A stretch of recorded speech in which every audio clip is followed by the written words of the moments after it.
আল্লাহ পাকের একটা বড় দয়া যে আল্লাহ পাক চাচ্ছেন আমরা জান্নাতে যাই। আল্লাহ পাক চাচ্ছেন এই আইয়ামে জাহেলিয়াতের মানুষগুলো আবার আল্লাহর পথে ফিরে আসুক, আল্লাহকে ফিরে পাক, আল্লাহকে চিনুক, আল্লাহকে জানুক, দুনিয়াতেও সফল হোক, পরকালেও জান্নাতে যাক। এটা আল্লাহ পাক চাচ্ছেন। রাসূলুল্লাহ সাল্লাল্লাহু আলাইহি ওয়াসাল্লামের নবুয়ত প্রাপ্তির যে যুগ, যেটাকে আমরা এখনকার সেকুলার সমাজে অনেকেই মধ্যযুগ বলে থাকি আর কি। কথায় কথায় আমরা একটা শব্দ বলি, মধ্যযুগীয় বর্বরতা। মধ্যযুগ মানে কি? কোন সময়টাকে মধ্যযুগ বলা হয়? কেন সেই সময়কে বর্বর বলি? আইয়ামে জাহেলিয়াত মানে কি? কোন সমাজকে আইয়ামে জাহেলিয়াত বলা হয়? কেন বলা হয়? এখনকার যুগটা হচ্ছে গিলে খাওয়ানোর যুগ। যে কোনো কথা মিডিয়ার মধ্য দিয়ে কানের পাশে যখন বারবার বাজানো হয়, অটোমেটিক্যালি আমাদের মনের মধ্যে এটা ইনস্টল হয়ে যায়। যে কোনো ওয়ার্ড এই যুগে মিডিয়ার মধ্য দিয়ে মানুষকে কোনো কিছু গিলে খাওয়ানো খুব সহজ। জাস্ট আপনাকে এতটুকু করতে হবে, সারাদিন ওই বিষয়ের খবর বা কন্টেন্ট জনগণের কান পর্যন্ত পৌঁছাতে হবে। আস্তে আস্তে আস্তে আস্তে অটোমেটিক্যালি মানুষের মধ্যে এটা ইনস্টল হয়ে যাবে। এটা একটা সভ্যতার সংকট। মধ্যযুগ মধ্যযুগ, বর্বরতা বর্বরতা। আলোচনার কোনো অংশই অস্পষ্ট আমি রাখছি না ইনশাআল্লাহ, কারণ সব কিছু সুস্পষ্ট করার সময়টা এখনই। যদি না করা হয় তাহলে দেরি হয়ে যাবে। তো প্রথম কথা আমরা একটু শিখে নেই যে মধ্যযুগ কেন বলি আইয়ামে জাহিলিয়াতকে। প্রথম কারণ হচ্ছে ওই যুগে মানবতা বলে কিছু ছিল না। তাহলে এই যুগে কি আছে? অনেস্টলি আপনাকে জিজ্ঞাসা করছি, আপনি বলেন না আমাকে, এই যুগে কি মানবতা বলতে আসলেই কিছু বাকি আছে? বাকি যাদের মধ্যে আছে সেই সব মানুষগুলোকে তো আমরা এখন ব্যঙ্গ করছি। মানবতা কোথায় আছে? এই কিছু দাড়ি টুপি পাগড়ি জুব্বাওয়ালা মানুষের মধ্যেই। অন্য কোথায় মানবতা দেখাবেন আপনি? মানবতা ছিল না মধ্যযুগে। মধ্যযুগে ছিল না নারীর কোনো সম্মান। সত্যি সত্যি কি এখনকার সো কল্ড মডার্ন সিভিলাইজেশনের মধ্যে নারীর সম্মান আছে? এটা আপনি মিডিয়ার মধ্য দিয়ে আমাকে গেলাবেন, আমাকে গিলতে হবে? সত্যি আছে বাকি? অনেস্টলি স্পিকিং, আমাদের মা বোন, আমাদের দিনী বোন থেকে শুরু করে সমাজের টপ টু বটম, একদম লেস থেকে শুরু করে টপ পর্যন্ত সবখানে কি নারীর সম্মান চমৎকারভাবে দেয়া হচ্ছে? সত্যি কি তাই? আমরা নিজেদের সাথে প্রতারণা করব না। আমরা কোরআন এবং হাদিসের সাথে তো প্রতারণা করছি দীর্ঘ সময় থেকে। অ্যাটলিস্ট বিবেকের কাছে আমরা প্রতারণা করব না, বিবেকের সাথে আমরা প্রতারণা করব না। সত্যিকার অর্থেই নারীর সেই সম্মান এখন নাই, ফুল স্টপ। 3 নম্বর, আইয়ামে জাহিলিয়াত কেন বলি? বিকজ ওই যুগে ছিল সুদ, ইকোনমিক সেকশন ছিল রিবা দিয়ে পরিপূর্ণ। তো আপনি কি আমাকে এখন রিবা মুক্ত একটা ওয়ার্ল্ড দেখাতে পারছেন?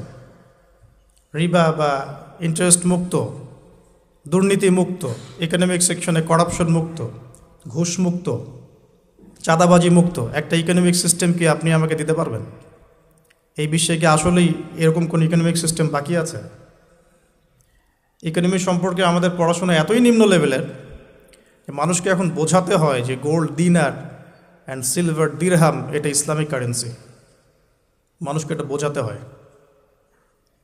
মানুষ আমাদের সমাজে তর্ক করে চাল দিয়ে ফেতরা দিবে না টাকা দিয়ে ফেতরা দিবে, এটা নিয়ে তর্ক হয়।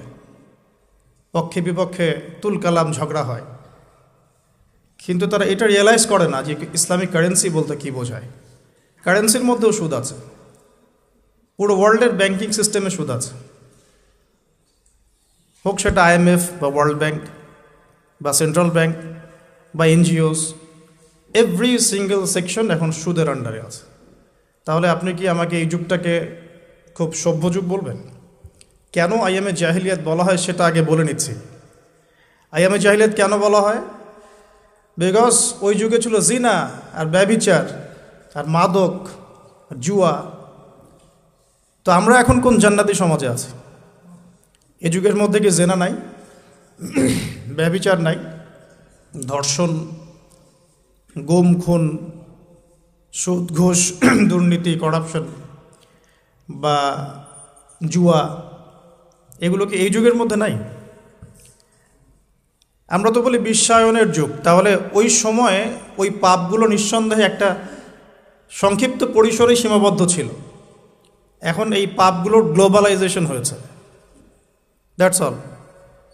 তাহলে আমরা প্রথমে এতটুকু জানলাম যে কেন আমরা ওই সময়টাকে মধ্যযুগ বলি, বর্বর বলি, আইয়ামে জাহিলিয়াত কেন বলি। মোটা দাগে এগুলো ছিল সামাজিক এবং রাজনৈতিক সমস্যা, কিন্তু ধর্মীয় সমস্যা কী ছিল? শিরক। ওই যুগের মানুষ আল্লাহ পাকের একত্ববাদের সামনে মাথা নত করেনি। ওই যুগের মানুষ বহুত্ববাদী ছিল, চন্দ্র, সূর্য, গ্রহ, নক্ষত্র, গাছপালা, দেবদেবী, প্রতিমা, এগুলোর পূজা করত। তো এই সমস্যাটা কি এখন নাই? আমরা নন মুসলিমদের কথা বলছি না, ইভেন মুসলিমদের মধ্যেও কি প্রবলেমসগুলো নাই? আচ্ছা, অনেক ইউনিভার্সিটিস আমাদের সমাজে আছে, স্কুল, কলেজ। শিরক আলাদা ডিপার্টমেন্ট কোথায় আছে? তাওহিদ এই ডিপার্টমেন্ট কোথায় আছে? একটা মজার কথা বলি, সেটা হলো আমরা যারা কোরআন হাদিস পড়ি, পড়াই, আলেম, তালেব ইলম, সবাই হাদিসটা জানি যে শেষ জামানার সবচেয়ে বড় ফিতনা হলো মাসিহুদ দাজ্জাল। পৃথিবীর কোনো ইউনিভার্সিটিতে দাজ্জালকে নিয়ে পড়ানো হয় না, অথচ এটা পৃথিবীর সবচেয়ে বড় ফিতনা হবে সামনে। তো আমি এখানে আপনাদের কনফিডেন্স ভাঙতে আসি নাই, মেরুদণ্ড ভাঙতে আসি নাই। আমি কয়েকটা জায়গায় আপনাদের দৃষ্টি নিবদ্ধ করতে এসেছি যে আইয়ামে জাহিলিয়া যে যুগটাকে আমরা বলতাম, এখন কিন্তু তার চেয়ে কোনো ভালো যুগে আমরা বসবাস করছি না। হ্যাঁ, উন্নতি হয়েছে আমাদের কোন কোন ক্ষেত্রে। জনসংখ্যা বেড়েছে, আমাদের সায়েন্স অ্যান্ড টেকনোলজির উন্নতি হয়েছে, প্রযুক্তিগত উন্নয়ন হয়েছে। আগেকার রোড এখনকার রোড এক না, এখন আমরা ফ্লাই করি, আমরা এক্সপোর্ট ইম্পোর্ট করি, আমরা মহাকাশ জয় করেছি, আমরা সাগর জয় করেছি, পাহাড় জয় করেছি, এগুলো তো হচ্ছে। সত্যিকার অর্থে বিজয় কাকে বলে এটাও আমাদেরকে ভাবতে হবে। এই সামগ্রিক সভ্যতা নিয়ে যদি কাল কিয়ামতের মাঠে আমরা জান্নাতে যেতে না পারি, তাহলে কি আমরা বলবো আমরা বিজয়ী ছিলাম? আল্লাহ পাক কি বলছেন? আল্লাহ পাক বলছেন ফামান যুহজিহা আনিন নারি ওয়া উদখিলাল জান্নাতা ফাকাদ ফাজ। আদম আলাইহিস সালাম থেকে শুরু করে শেষ নবী মুহাম্মদ সাল্লাল্লাহু আলাইহি ওয়াসাল্লামের উম্মত পর্যন্ত, এই যে কোটি কোটি মিলিয়ন বিলিয়ন মানুষের মধ্যে যারাই পুলসিরাত পার হতে পারবে, জাহান্নাম থেকে বাঁচতে পারবে, জান্নাতে যেতে পারবে, ফাকাদ ফাজ, তারা সফল। তা আমরা এখানে ডেফিনেশন অফ সাকসেসও পাচ্ছি।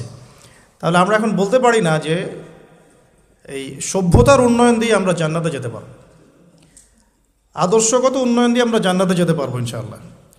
তো এই আদর্শগত উন্নয়ন সাধন করার জন্যই আল্লাহ রাব্বুল আলামিন আইয়ামে জাহিলিয়াতের মতো যুগেও মুহাম্মদ সাল্লাল্লাহু আলাইহি ওয়াসাল্লামকে পাঠিয়েছেন, বলি সুবহানাল্লাহ। আল্লাহ পাকের একটা বড় দয়া যে আল্লাহ পাক চাচ্ছেন আমরা জান্নাতে যাই। আল্লাহ পাক চাচ্ছেন এই আইয়ামে জাহিলিয়াতের মানুষগুলো আবার আল্লাহর পথে ফিরে আসুক, আল্লাহকে ফিরে পাক, আল্লাহকে চিনুক, আল্লাহকে জানুক, দুনিয়াতেও সফল হোক, পরকালেও জান্নাতে যাক। এটা আল্লাহ পাক চাচ্ছেন। এই সিলসিলাতে আল্লাহ রাব্বুল আলামিন প্রায় 1,24,000 নবী রসুল পাঠিয়েছেন, আলহামদুলিল্লাহ। প্রায় 1,24,000, স্পেসিফিকলি আমি বলতে পারবো না, কারণ এই ফিগারটা এভাবে বলা যায় না, কিন্তু কিছু কিছু হাদিসের মধ্যে আছে 1,24,000 নবী রসুল পয়গম্বর আল্লাহ পাক পাঠিয়েছেন। কোরআনুল কারীমে আছে 25 জন নবীর নাম। আর আল্লাহ পাক বলেছেন আমি এমন অনেক নবী চলে গেছেন যাদের নাম তোমাকে জানাইনি, যাদের কথা আমি তোমাকে বলি নাই, হে নবী সাল্লাল্লাহু আলাইহি ওয়াসাল্লাম। তো এখন আমরা দেখব যে ওই যুগটাকে কি নবী সাল্লাল্লাহু আলাইহি ওয়াসাল্লাম পরিবর্তন করতে পেরেছিলেন কিনা। তার আগে একটু বুঝে নেই যে ওই সমস্যাগুলো আমাদের সমাজে এখন আছে কিনা। যে পয়েন্টসগুলো আমি প্রথমে বললাম, কেন আমরা ওই যুগটাকে বর্বর বলি, জাহিলি যুগ বলি।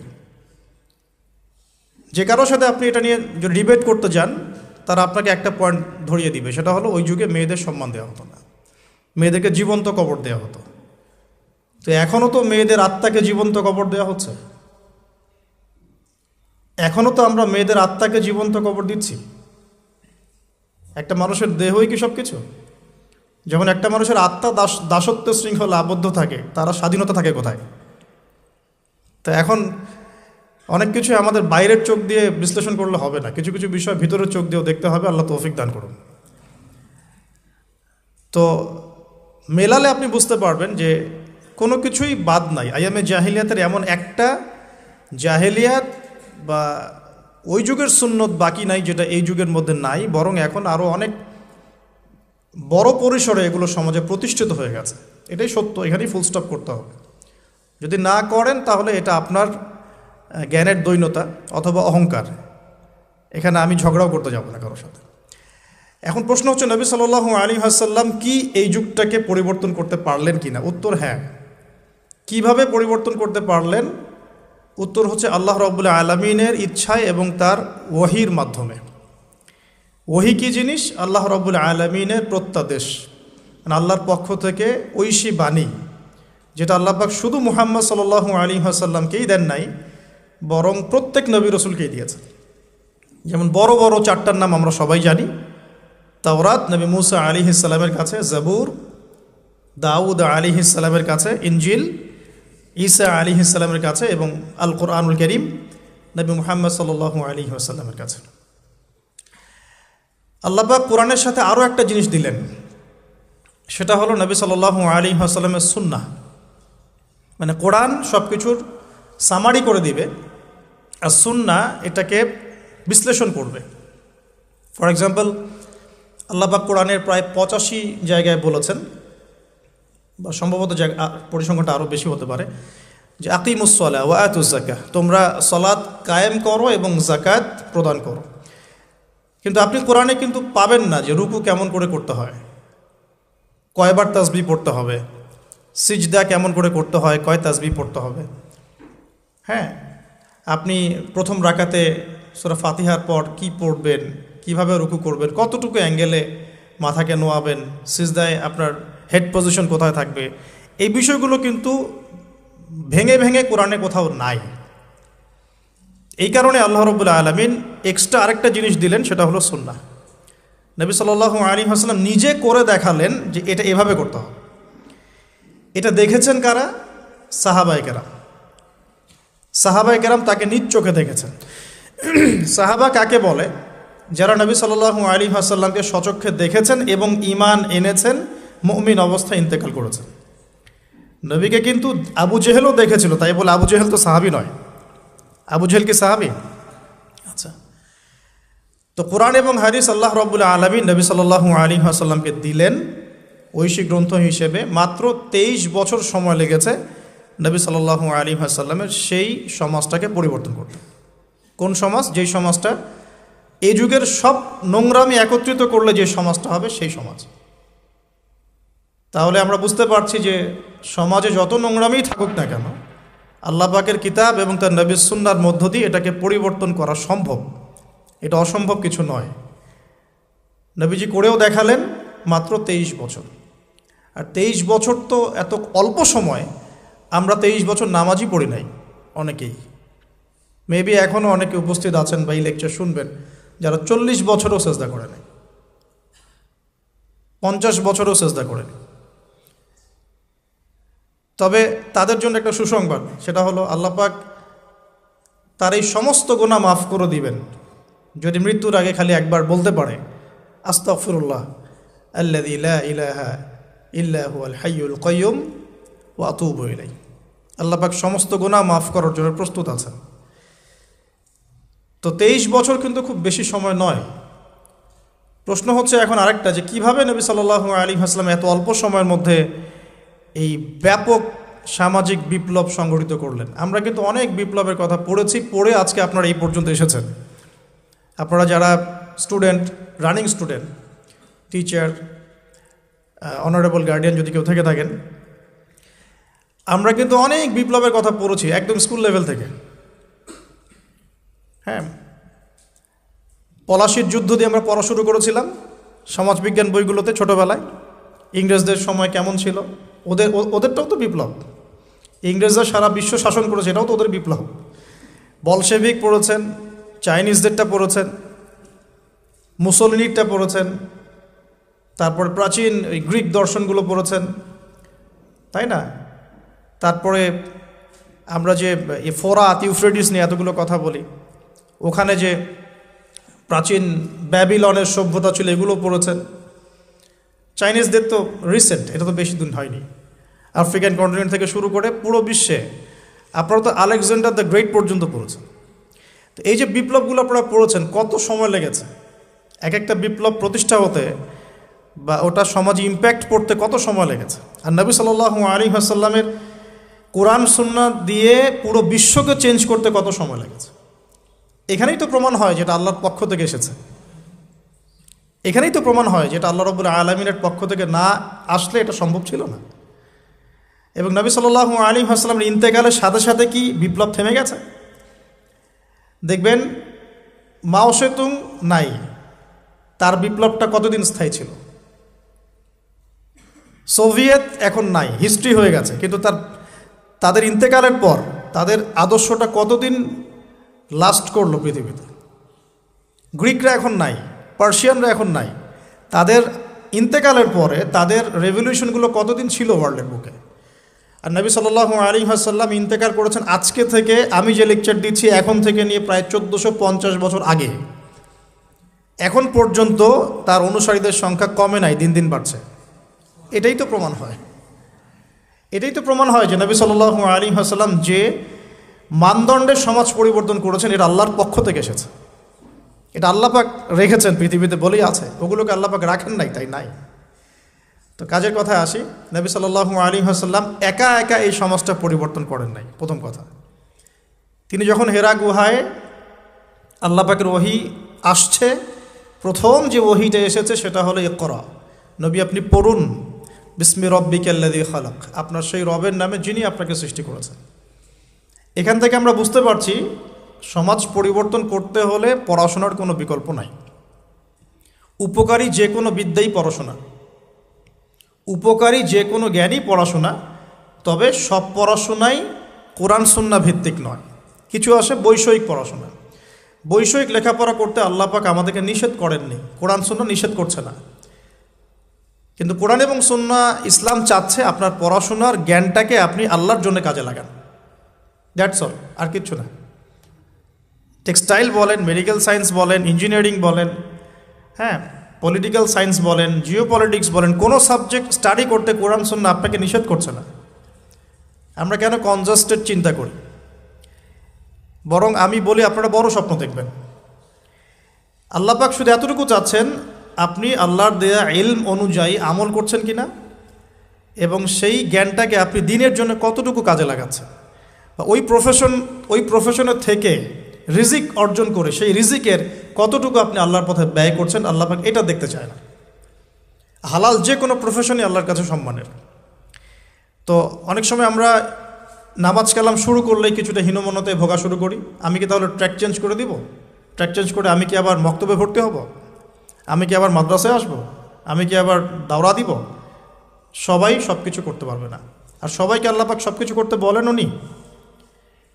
সমাজে নির্দিষ্ট একটা অংশের মানুষকে আল্লাহ পাক বলেছেন যে তারা দিনের জ্ঞান চর্চা করবে, তারা বড় বড় আলেম হবে, মুজতাহিদ হবে, ফকিহ হবে, মুহাদ্দিস মুফাসসির হবে, তারা বাকি জনগণকে লিড দিবে ধর্মতাত্ত্বিক ক্ষেত্রে। এবং যে যে প্রফেশনে থাকবে সেখানে যদি তারা সৎ থাকে, তাদের কাজে অনেস্ট থাকে এবং ওই রিজিকটাকে আল্লাহর পথে ব্যয় করে, ওই জ্ঞানটাকে আল্লাহর জন্য কাজে লাগায়, ইনশাআল্লাহ দুনিয়াতেও সফল হবে, পুরো জাতি ঐক্যবদ্ধভাবে জান্নাতে যাবে ইনশাআল্লাহ।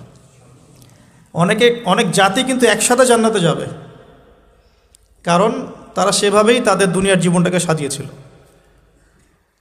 তো নবী সাল্লাল্লাহু আলাইহি ওয়াসাল্লাম একা করেন নাই, সাহাবীদেরকে নিয়ে করেছেন।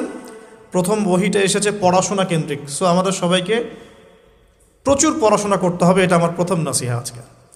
আমাদের সবাইকে প্রচুর পড়াশোনা করতে হবে, প্রচুর প্রচুর মানে আমি কত প্রচুর বোঝাচ্ছি এটা আমি নিজেও ব্যাখ্যা করতে পারবো না আপনাকে। জাস্ট এতটুকু বলবো যে এখন আমার কাছে যা মনে হয় যে কোরআন এবং সুন্নাহর এই জ্ঞানের যে সাগর, এখানে আমি কেবল হাতড়ে বেড়াচ্ছি, ভালো করে সাঁতারও কাটতে পারছি না। ডুব দিয়ে নিচ থেকে মণিমুক্তা তোলা তো আমার জন্য অনেক বহুত দূর কি বাত, মানে এটা বলে না যে বহুত দূর কি বাত। তো এটা অনেক গভীর। আমরা দুই একটা চটি বই পড়ে নিজেদেরকে অনেক বড় কিছু ভাববো না। আমরা কয়েকটা বইয়ের অনুবাদ পড়েই নিজেকে অনেক বড় কিছু ভাববো না। ওইদিকে আমি পরে আসছি, কিভাবে পড়াশোনা করব।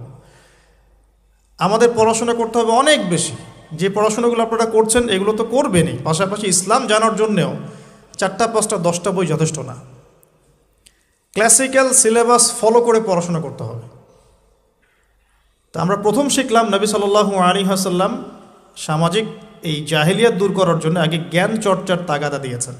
এটা আল্লাহ পাকের ওহী এবং রাসূল সাল্লাল্লাহু আলাইহি ওয়াসাল্লামও বলেছেন, তলাবুল ইলমি ফরিদাতুন আলা কুল্লি মুসলিম। তো সবাই জানেন মাশাআল্লাহ, প্রত্যেক মুসলমানের উপরে জ্ঞান অর্জন করাটা ফরজ করা হয়েছে। এটা নফল কিছু নয়, ফরজ।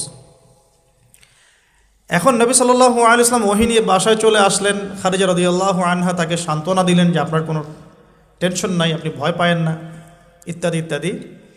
ওয়ারাকা বিন নাফেলের কাছে নিয়ে যাওয়া হয়েছে। ওয়ারাকা বিন নাফেল তিনি বলেছেন যে তোমার কাছে যে ফেরেশতা এসেছিল তার নাম নামুস বা জিবরাইল আলাইহিস সালাম, যে নবী মুসা আলাইহিস সালামের কাছেও এসেছিল।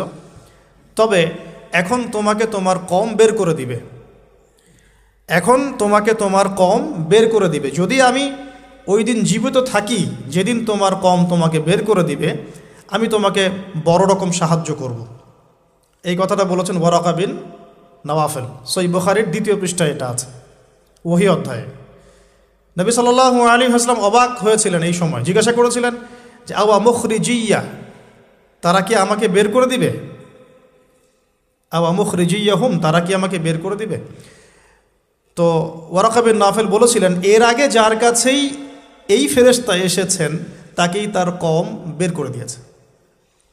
এখান থেকে একটা মন শক্ত করা কথা শুনতে হবে, সেটা হচ্ছে যদি আপনি সত্যিকারের ওহী কোরআন এবং সুন্নাহর উপর থাকতে চান তাহলে সমাজ আপনাকে স্বাভাবিকভাবে মেনে নেবে না। বিকজ সমাজটা জাহেলিয়াতের। আপনি রিবার এগেনস্টে কথা বলবেন, তারা আপনাকে মেনে নেবে না। আপনি পুরো বিশ্বে মুসলিমদের উপর যে নির্মম নির্যাতন, এর এগেনস্টে কথা বলবেন, তারা আপনাকে মেনে নেবে না। আপনি ধর্মতাত্ত্বিক ক্ষেত্রে মুসলিমদের মধ্যে যে সমস্যাগুলো নিয়ে কথা বলবেন, সবাই আপনাকে বন্ধুরূপে গ্রহণ করবে না। যদি তাদের ক্ষমতা থাকে তাহলে আপনাকে বেরও করে দিতে পারে, যদি ক্ষমতা না থাকে তাহলে মনে মনে হিংসা করতে পারে, ট্র্যাপে ফেলতে পারে, অনেক কিছুই করতে পারে। এটা হচ্ছে দলিল যে ওয়ারাকা বিন নাফেল প্রথম এই কথাটা বলেছিলেন, এবার তো তোমার কওম তোমাকে বের করে দিবে। আপনি বাসায় গিয়ে আজকে সহিহ বুখারী খুলে দেখেন, এটা হচ্ছে ওহী আসার বাস্তবতা। যাদের কাছে ওহী এসেছে এবং যাদের কাছে ওহীর জ্ঞান আছে তাদেরকে সবাই বন্ধুরূপে গ্রহণ করবে না। ইভেন আপনিও যদি এখন ইসলাম 100% ফলো করার চেষ্টা করতে থাকেন, আপনি আপনার পরিবারের মধ্যেই এক ঘরে হয়ে যেতে পারেন। আপনি আপনার পরিবারের মধ্যেই প্রবলেম ফেস করতে পারেন, সোসাইটিতে করতে পারেন। আমি তো অবাক হচ্ছি যে একটা শিক্ষা প্রতিষ্ঠানে এ ধরনের প্রোগ্রামের আয়োজন করা হচ্ছে। কয়টা শিক্ষা প্রতিষ্ঠান বাংলাদেশে আছে যেখানে বসে এই ধরনের কথা বলা যায়? অনেস্টলি স্পিকিং বলেন, 1%, 2%, 5%? আল্লাহ কবুল করেন, দোয়া করি আমি। এই জন্য আমি কঠিনভাবে কথাগুলো বলে যাচ্ছি, কারণ সবসময় সব সুযোগ হয়ে ওঠে না। ওহীর জ্ঞান এমন একটা জিনিস যেটা সবাই বন্ধুরূপে গ্রহণ করে না।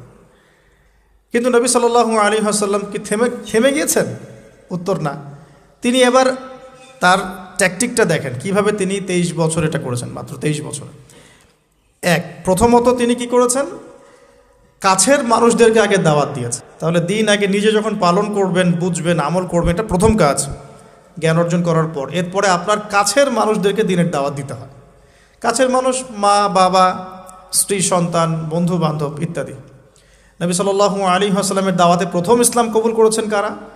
খাদিজা রাদিয়াল্লাহু আনহা, কাছের মানুষ, স্ত্রী। আবু বকর সিদ্দিক রাদিয়াল্লাহু আনহু, প্রায় বন্ধু মানুষের মতোই, আগে থেকে পরিচয় ছিল। তারপরে তার ছোট ভাই আলী ইবনে আবি তালেব, কাজিন। তার আরেক কাজিন জাফর ইবনে আবি তালেব। বাসায় ছিলেন একজন পালক পুত্র যায়েদ ইবনে হারেসা। এরপরে আস্তে আস্তে আবু বকর সিদ্দিকের দাওয়াতের মধ্য দিয়ে উসমান বিন আফফান, তালহা বিন উবাইদুল্লাহ, সাঈদ ইবনে আবি ওয়াক্কাস, আব্দুর রহমান বিন আউফ, তারপরে আবু উবাইদা ইবনে জাররাহ, আবদুল্লাহ বিন মাসউদ, আস্তে আস্তে এভাবে ছড়িয়ে পড়তে লাগলো। তাহলে দাওয়াতের বা ইসলাম প্রচার করার, প্রসার করার, প্রতিষ্ঠা করার সুন্নাটা কেমন? নিজে জ্ঞান অর্জন করে আমল শুরু করা, কাছের মানুষদেরকে দাওয়া দেয়া। আমরা কিন্তু নবীর সুন্নাহ মেনে চলতে চাচ্ছি না দিন প্রতিষ্ঠা করার ক্ষেত্রে। আমরা ইনস্ট্যান্ট রেজাল্ট চাই। হ্যাঁ, আমি চাই যে রাতারাতি সব পরিবর্তন করতে। এভাবে কখনো হয়নি, এভাবে কখনো হয়নি, কিয়ামত পর্যন্ত হবে বলেও মনে হচ্ছে না। যেমন আমরা যখন এই আলোচনাগুলো করি যে আল মাহদি, নবী ঈসা আলাইহিস সালাম, ইয়াজুজ মাজুজ, মাসিহুদ দাজ্জাল, যেগুলো শেষ জামানার বড় বড় সাইন, এগুলো কিন্তু হুট করে রাতারাতি হবে না। এগুলো একটা ফেজ পার করে করেই পৃথিবীর দিকে আসবে, আস্তে আস্তে আসবে। তো এখন দেখুন এরপর কি হলো, নবী সাল্লাল্লাহু আলাইহি ওয়াসাল্লাম যখন এভাবে দাওয়াতি কাজ করতে লাগলেন, প্রথম 3 বছর তিনি এভাবে দাওয়াত দিয়েছেন। বেশিরভাগ যারা ইসলাম কবুল করেছেন তারা ছিলেন যুবক। এখান থেকে আপনাদের সাথে আমার কথাটা শুরু হচ্ছে আর কি। বেশিরভাগ যারা ইসলাম কবুল করেছিলেন তারা কারা ছিলেন?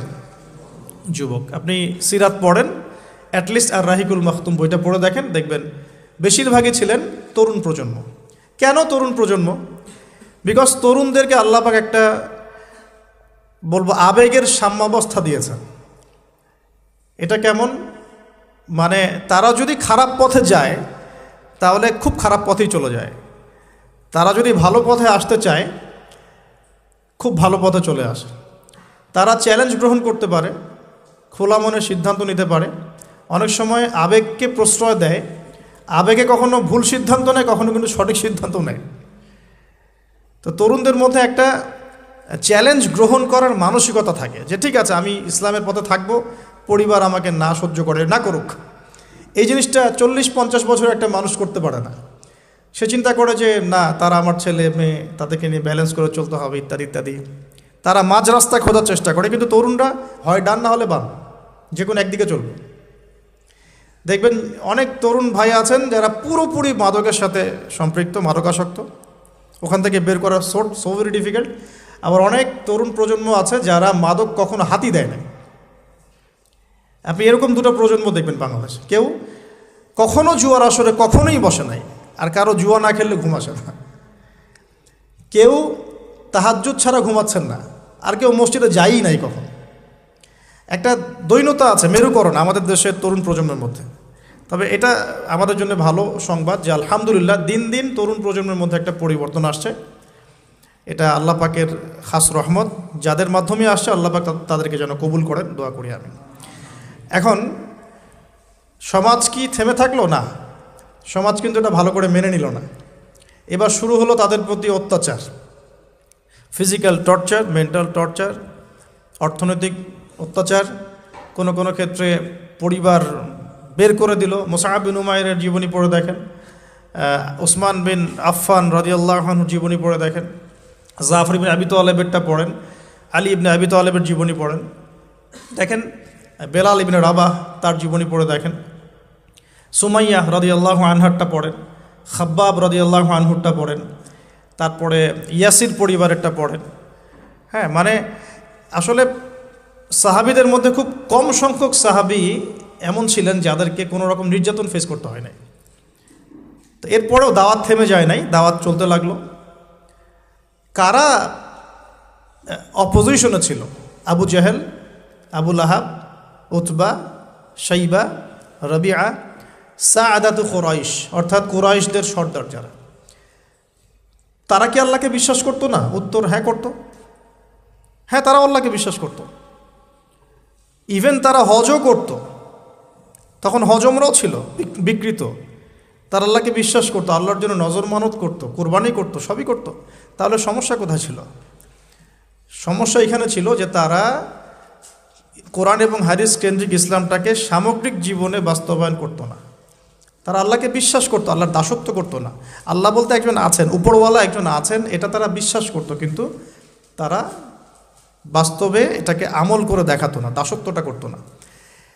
এখন এই বিষয়গুলো যখন চলতে লাগলো, এক পর্যায়ে নবী সাল্লাল্লাহু আলাইহি ওয়াসাল্লাম সাহাবীদেরকে আবিসিনিয়ায় চলে যেতে বলেছেন যখন নির্যাতন বাড়তে লাগলো। আবিসিনিয়া কোন জায়গা? এখন জিওপলিটিক্স তো আপনারা পড়েন, জানি আমি। এখনকার ইথিওপিয়া না, ইরিত্রিয়া, এখনকার ইরিত্রিয়া, এই জায়গায় একজন বাদশাহ ছিলেন, তার নাম বাদশাহ নাজাশি। বাদশাহ নাজাশি, তো এই বাদশাহ নাজাশি ছিলেন একজন খ্রিস্টান শাসক, এখনকার সমকামী খ্রিস্টান না, তিনি একজন ভালো খ্রিস্টান ছিলেন এবং নবী ঈসা আলাইহিস সালামকে তিনি ফলো করতেন। তিনি সাহাবীদেরকে আশ্রয় দিয়েছেন, আলহামদুলিল্লাহ। এটা আল্লাহ পাকের পরিকল্পনা ছিল, এখানে তারা কোনো সমস্যা ফেস করেন নাই। 2 দফা সাহাবীরা সেখানে হিজরত করেছেন। নবী সাল্লাল্লাহু আলাইহি ওয়াসাল্লাম বলেছিলেন সেখানে একজন এমন রাজা আছেন যার রাজ্যে কেউ জুলুমের শিকার হয় না। তো এদিকে মক্কার অবস্থা খারাপ হতে লাগলো, আবিসিনিয়ায় হিজরত হলো। এই সময়টুকুর মধ্যে আল্লাহ পাক আরও কিছু যুবককে ইসলাম কবুলের সৌভাগ্য দিলেন। তার মধ্যে অন্যতম একজন হচ্ছেন হামজা রাদিয়াল্লাহু আনহু, যার নাম আপনারা জানেন।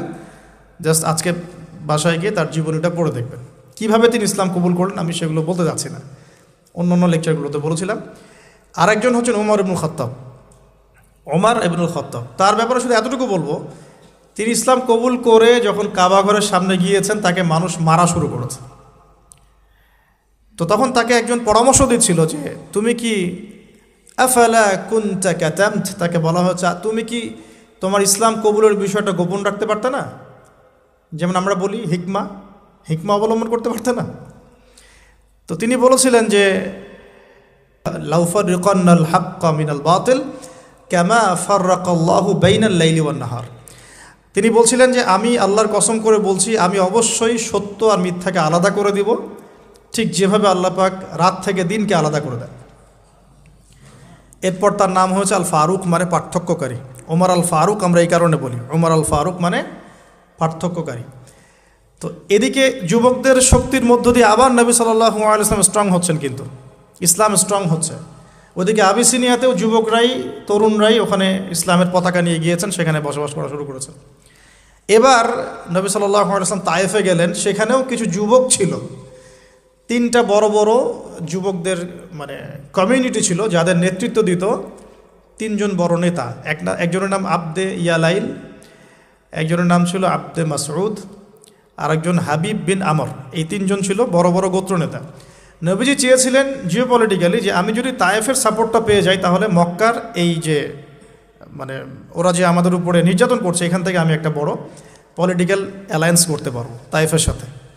তায়েফবাসীর তখন ভাগ্যে হেদায়েত ছিল না, আল্লাহ যেভাবে চেয়েছেন। নবী সাল্লাল্লাহু আলাইহি ওয়াসাল্লামকে তারা তো গ্রহণ করেই নাই, বরং রক্তাক্ত করে সেখান থেকে বের করে দিয়েছে, নাউজুবিল্লাহ। নবী সাল্লাল্লাহু আলাইহি ওয়াসাল্লাম তাদের বিরুদ্ধে কোনো বদদোয়া করেন নাই। বদদোয়া করেছেন? এটাও আমাদের শিখতে হবে।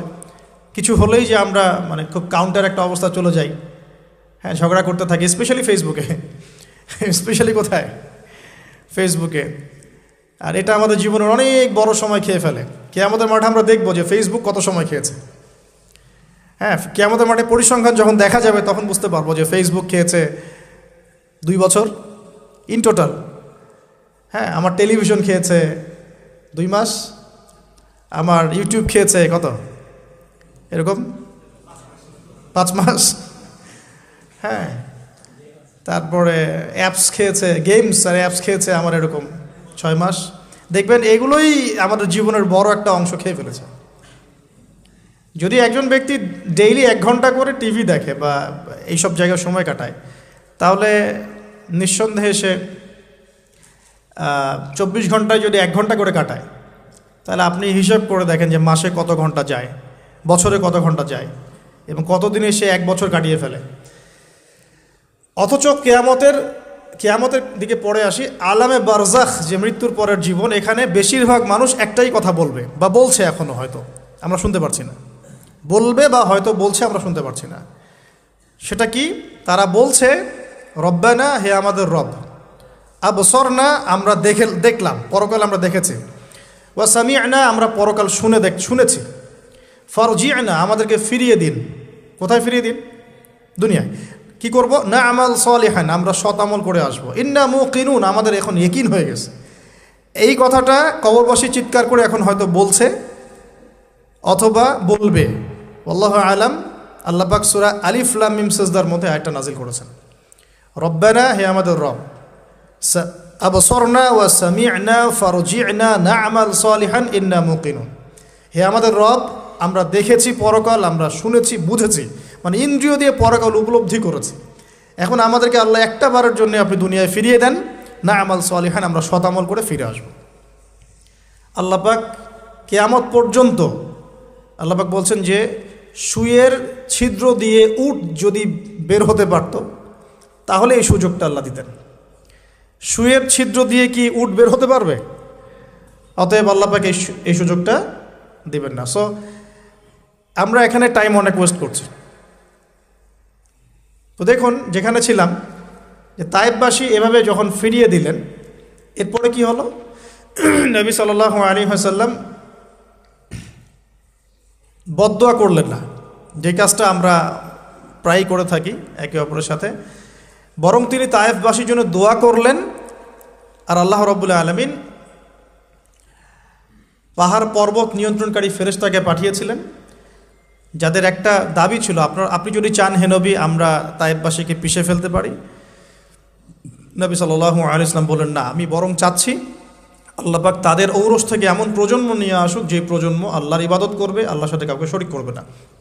এখন আপনি তায়েফের রেজাল্টটা দেখেন, তায়েফ কিন্তু এখন ইসলামের ভূমি হয়ে গেছে, আলহামদুলিল্লাহ।